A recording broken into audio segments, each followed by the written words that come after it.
Pero I have it on good authority Oo. kasi public interest Tama, tama. program to, that the ICC has issued a warrant against Senator Bato de la Rosa.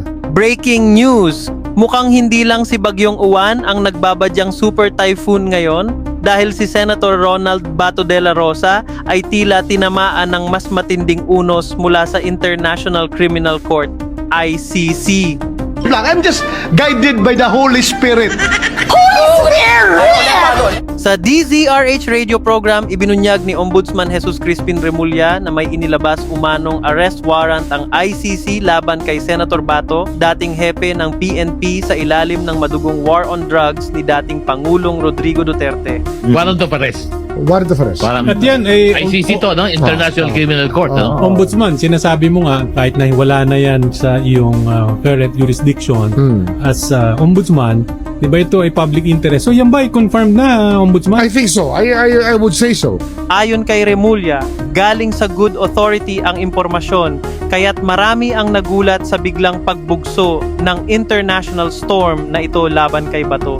Matatandaan na nauna nang naisyuhan ng warrant si Duterte na kasalukuyang nakakulong sa ICC Detention Center sa The Hague, Netherlands dahil sa kasong crimes against humanity. Na I have it on good authority. Oo. Na may nakipag-usap sa akin kanina. Oo. Na kaya na-late ako may binarita lang sa akin. Nagtrabaho ka muna. Oo. Trabaho muna. So paano ba? Hindi, kasi ano yan ngayon, ang proseso kasi niyan, Oo. bago na kasi nung October 1, naglabas na ng new rules on extradition Ah, Supreme Court. Supreme Court, okay. So this is an extradition issue. Extraditable. Extraditable offense. So, Habang si Uwan ay nag-iipon pa lang ng lakas sa Philippine Sea, si Bato mukhang sinalubong na ng pinakamalakas na bagyo sa kanyang karera.